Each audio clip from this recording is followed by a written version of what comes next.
আল্লাহ রাব্বুল আলামিনের কাছে এই সময় অনেক বেশি দোয়া করতে হবে। রাব্বুল আলামিন তার হাবিবকে দিয়ে আমাদেরকে সেই দিক নির্দেশনা দিয়েছেন। আল্লাহ রাসূল সাল্লাল্লাহু আলাইহি সাল্লাম এই ধরনের অনাবৃষ্টি এবং এই ধরনের তাপ প্রবাহের সময় আল্লাহর কাছে ফরিয়াদ করতেন, আমাদেরকে দোয়াও শিখিয়েছেন। জাবির ইবনে আব্দুল্লাহ রাদিয়াল্লাহু তাআলা বলেন, তীব্র গরমের মধ্যে, অতি গরমের মধ্যে আল্লাহর হাবিব সাল্লাল্লাহু আলাইহি ওয়াসাল্লামের কাছে কিছু লোক আসলেন, কিছু মানুষ আসলেন। তারা এসে আল্লাহর হাবিব সাল্লাল্লাহু আলাইহি ওয়াসাল্লামের কাছে গরমের তীব্রতা এবং অনাবৃষ্টির কারণে তারা ক্রন্দন করছে। আল্লাহর হাবিব সাল্লাল্লাহু আলাইহি ওয়াসাল্লামের কাছে এসে তারা কাঁদছিল, কেঁদে কেঁদে বললেন, হে আল্লাহর হাবিব, আমাদের জন্য দয়া করে একটু দোয়া করুন, আমরা তো আর সহ্য করতে পারছি না। আল্লাহর হাবিব সাল্লাল্লাহু আলাইহি ওয়াসাল্লাম এই কথা শুনে তাদের জন্য দোয়া করলেন, আল্লাহুম্মা আসকিনা গায়সান মুগীসান মারিআন নাফিআন গায়রা দাররিন আজিলান গায়রা আজিল।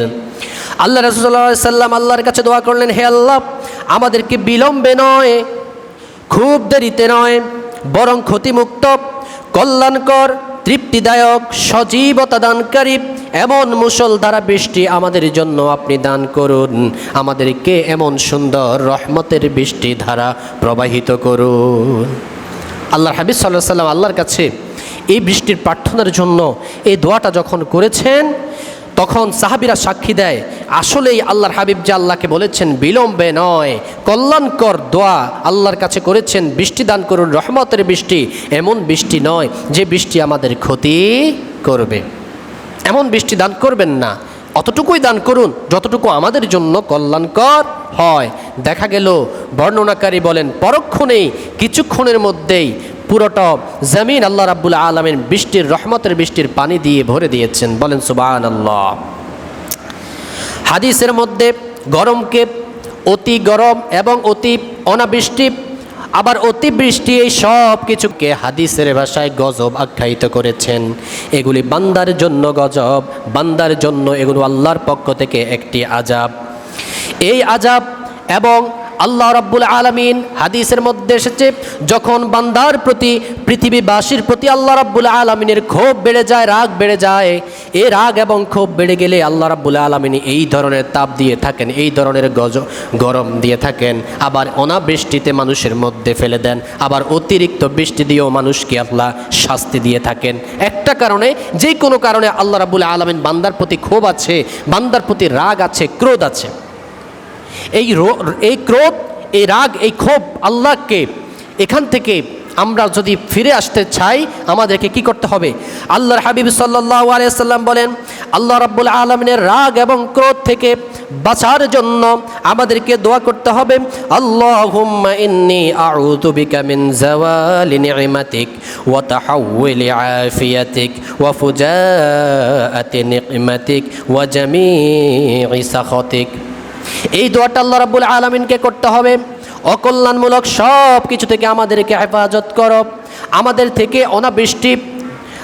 থেকে অনাবৃষ্টিকে থেকে হেফাজত করো, তীব্র গরম থেকে হেফাজত করো। যত কল্যাণ আছে আল্লাহ রাব্বুল আলামিনের হাবিব বলেন আল্লাহর কাছে ফরিয়াদ করতে হবে, বেশি করে কল্যাণ কর আল্লাহর কাছে দোয়া করতে হবে। দেখুন হাদিসের মধ্যে অসংখ্য হাদিস, মুসলিম শরীফ, আবু দাউদ শরীফ এবং বুখারী শরীফে বিশেষ করে এই ধরনের কিতাবগুলোর মধ্যে এই যে তীব্র গরম, অনাবৃষ্টি, এগুলোর জন্য কি করতে হবে আল্লাহর হাবিব আমাদেরকে দোয়া শিখিয়ে গিয়েছেন, আমাদেরকে দোয়া শিখিয়েছেন। শুধু তাই নয়, এই অনাবৃষ্টির জন্য যখন দোয়ায় কাজ হয় না, তখন আল্লাহর হাবিব সাল্লাল্লাহু আলাইহি ওয়াসাল্লাম বলেন চূড়ান্ত দোয়া তোমাদেরকে করতে হবে। সেই চূড়ান্ত দোয়াটা কি?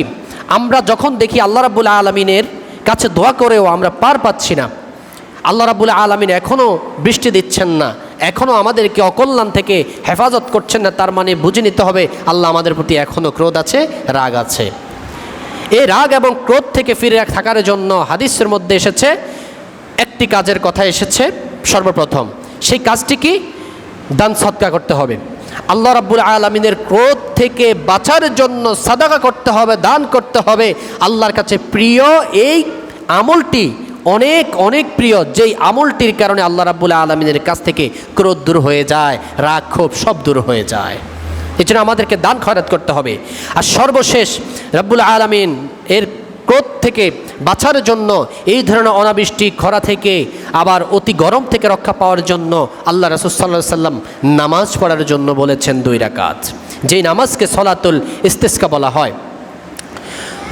হযরত আব্দুল্লাহ ইবনে আবু বকর রাদিয়াল্লাহু তাআলা আনহু বলেন, রাসূল সাল্লাল্লাহু আলাইহি সাল্লাম নামাজের নির্ধারিত স্থানে গিয়ে তিনি ইস্তিসকার নামাজ আদায় করলেন। যখন তিনি কিবলামুখী হলেন, তখন তিনি তার যে গায়ের যে চাদর ছিল, এই চাদরটাকে উল্টিয়ে দিলেন। অর্থাৎ সালাতুল ইস্তিসকার নামাজ পড়তে হবে, গায়ের মধ্যে যে পোশাকটা থাকে ওই পোশাকটাকে উল্টিয়ে দিতে হবে। যেভাবে পোশাক আছে আমাদের, এই পোশাকটাকে আমরা আবার কি করতে হবে? উল্টিয়ে দিতে হবে। তো উল্টানোর ব্যাপারে অনেক তাফসীর কারকগণ বলেন যে জামাটা আছে আমাদের গায়ের মধ্যে, জামাটাকে উল্টো করে পরতে হবে।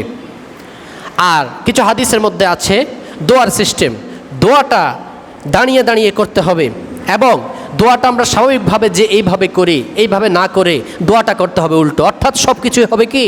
উল্টো, এইভাবে করতে হবে।